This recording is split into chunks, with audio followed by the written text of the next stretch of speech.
Welcome back to Edgehill on 23rd of October 1642. Again, this turn is played late at night here, so you may need to turn up your volumes for this particular update.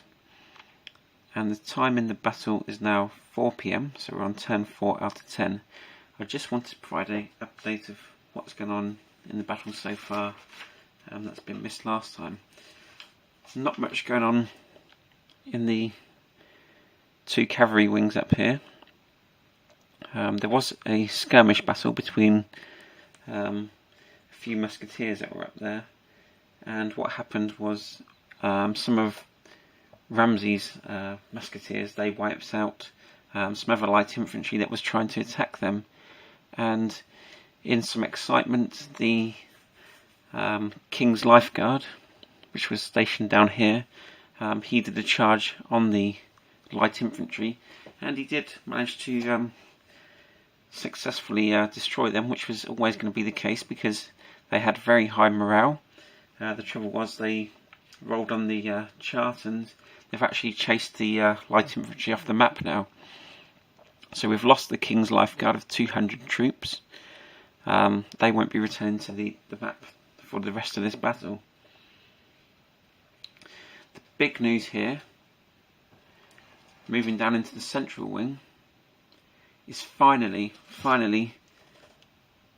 the Balfour, he's been able to change to a make ready order, and this has made a huge difference because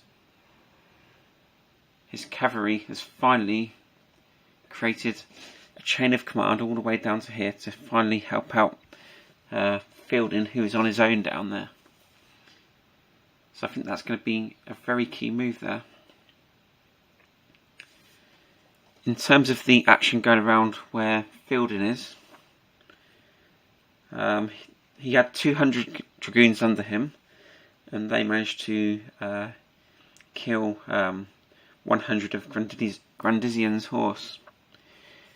Now Grandisian, he opted to attack Fielding. It was Fielding's option to do close combat with Grandisian, but he didn't want to risk himself, so Grandisian, even though he only had a few men, he would have had a -3 modifier to his dice roll in the close combat. He still tried a close combat. He rolled a 1 and he was eliminated.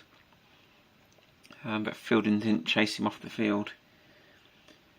So it's now looking quite sparse for this this Royalist left wing. I think they're down to 600 troops down there, and they're going to be against 1,200 troops. So they are significantly outnumbered down there. And what's going to happen this turn is the central Royalist wing is going to try and take the initiative here. So they really want to start off, and these troops up here, they're going to try and break the chain of command down here by wiping out this horse that is just precariously keeping the chain of command going. We also want to see some close action with the commander down here to try and finally wipe out Colonel Essex's. And it looks like finally we're going to get some close action in the very top of the field. That's going to be really key, because it feels like the Royalists really need to do well up there. Because if Parliament can take the advantage on that wing as well, I think it's starting to look like a bit of a lost cause for the Royalists. Even though the Royalists have actually killed more troops at the moment, because we've lost 1 heavy infantry down here, which was the first heavy infantry loss of the battle on turn 3. Now, to try and stop this, Balfour is going to try and make a preemption of this activation. And the reason why he wants to make this is because he wants to press home his advantage down here. He's got some good chance of this because he is stacked with a general, and the general's on a -1 modifier, and he's on a -1 modifier. And because he's changed orders now to make ready, there's more chance that he can preempt here. So to preempt, he's going to need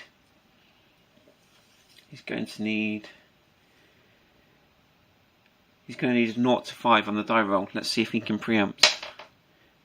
And he's got a 9. It's a 9 there.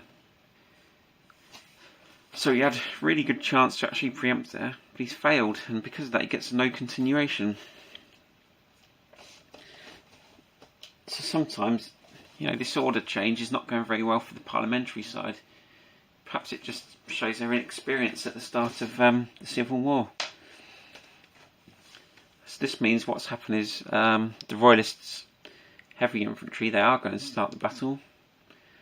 And what I'm going to do is play out this turn 4, and I'm going to try and pick up towards the end of turn 4, start of turn 5, and I'll give you an update then of what's going on.